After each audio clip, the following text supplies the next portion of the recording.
The CEO of Bitwork, he is a leading exponent of the science of integral welfare and happiness.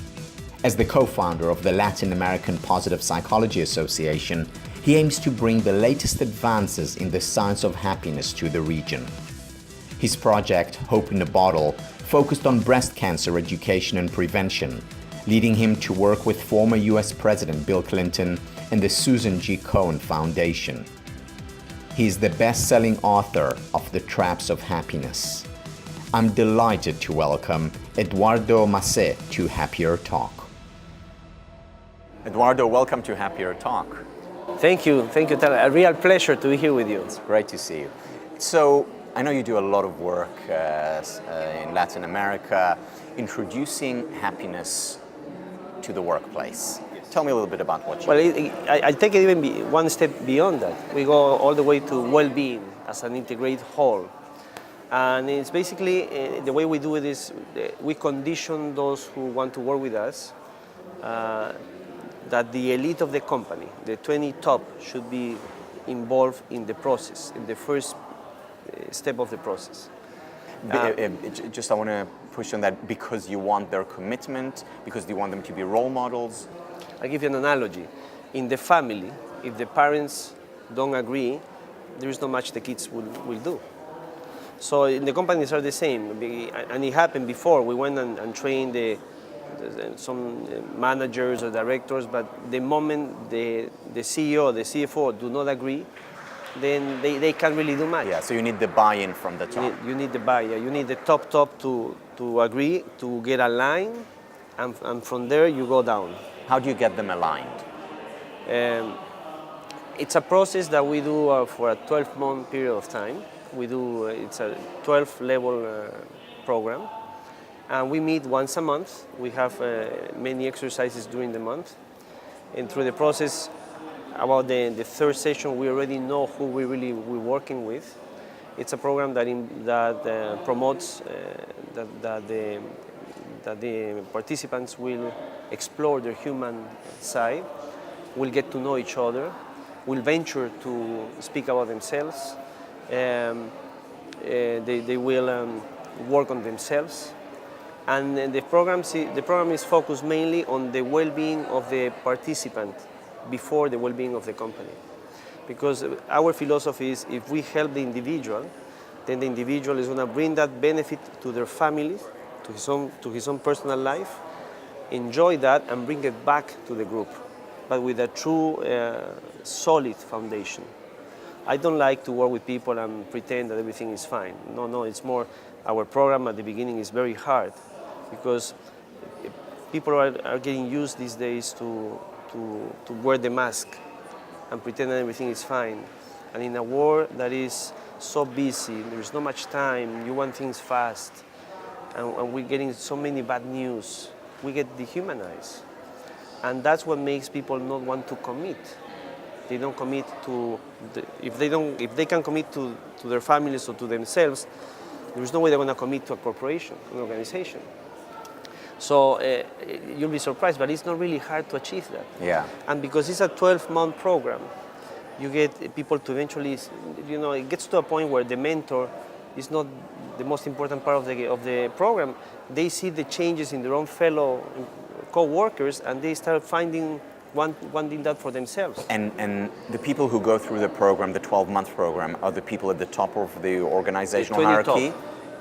What about the rest? Do they go through a program? They go after. On the middle of the program, 6 months into the program, we already know who we're working with. And then we suggest an average of 4 to 6 of those members, of those 20, to be formed as pillars of well-being. From those 4 to 6, we're going to suggest one to most probably become the chief happiness officer of that organization. But within 6 months into the program, we already know who we're working with. We have the trust of those leaders. And building up on those 4 to 6 members, we use them to work with us to train the rest of the company. I see. So it's also a train the trainer approach. Yes. So when we leave, they have 4 to 6 pillars that will help the company introduce this into their corporate culture, It's amazing. Good, I like that a lot. Also, I'm sure what that does is when these senior managers become the pillars, the teachers, that reinforces the ideas in them. Because, the best way to learn is to teach. Builds up self-esteem, leadership, commitment. It's now you're talking to a team, to a real team. So more and more companies are introducing a chief happiness officer. We're promoting that very strongly in Mexico and Latin America.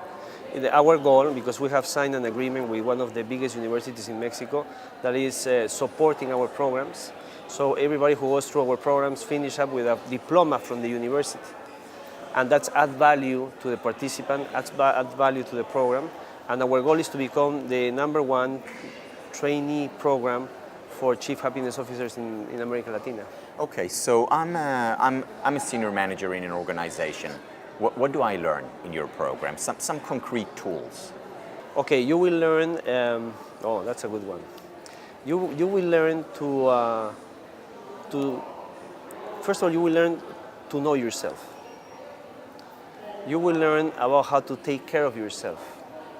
You will learn that you have to be your main priority, your main goal, because if you can be the best you can be, if the program helps you to be the best you can be, then you can be the best husband, the best father, the best friend, the best co-worker, the best leader. And I think that's the greatest achievement of the program.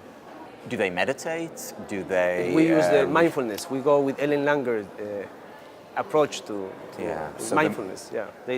We do some, we teach them to visualize. I like Dan Gilbert's explanation on that, because I believe that, I've seen it in practice, for individuals to really feel what they want to achieve, they have to visualize it in a very clear way. We're trapped by our past because our past experiences generate feelings, emotions. So every time it's easier to feel, to get back to something you already felt for.